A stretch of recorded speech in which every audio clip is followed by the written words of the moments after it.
En République démocratique du Congo, les chrétiens sont délibérément visés par un groupe islamiste extrémiste.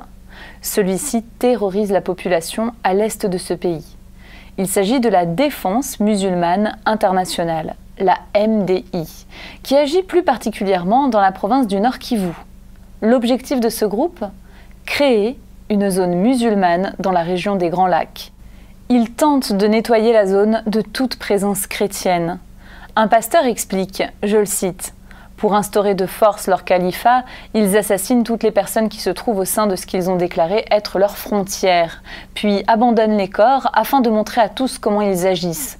Aux yeux de ceux qui commettent ces attaques, nous sommes tous des chrétiens et donc des obstacles à l'instauration de la charia islamique. » Une jeune fille, prénommée Mado, dont on ne peut pas vous montrer le visage, connaît très bien ce groupe qui l'a retenue captive.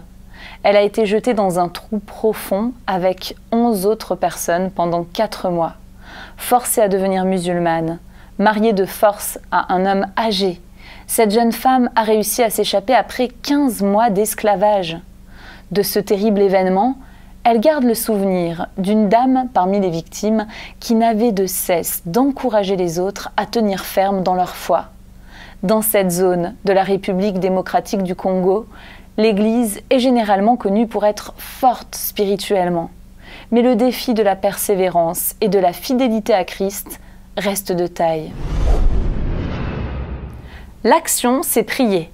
Depuis son enlèvement, Mado fait tout son possible pour réintégrer la société malgré la stigmatisation qu'elle endure. Certains se demandent comment elle a pu réussir à s'enfuir et se méfient. Aussi, cette jeune fille essaie de faire de son mieux pour procurer à ses 2 jeunes enfants de l'espoir pour l'avenir. Prions pour Mado, afin qu'elle soit fortifiée par Dieu dans cette difficile épreuve. Prions pour les chrétiens et les chrétiennes qui reçoivent des formations pour tenir ferme dans la foi, qu'ils puissent faire preuve d'un amour inconditionnel et d'une fidélité sans faille, qu'ils restent attachés à Dieu et demeurent dans l'amour. Prions pour la protection des chrétiens, mais aussi pour l'arrêt des atrocités de la part du mouvement extrémiste islamique, le MDI.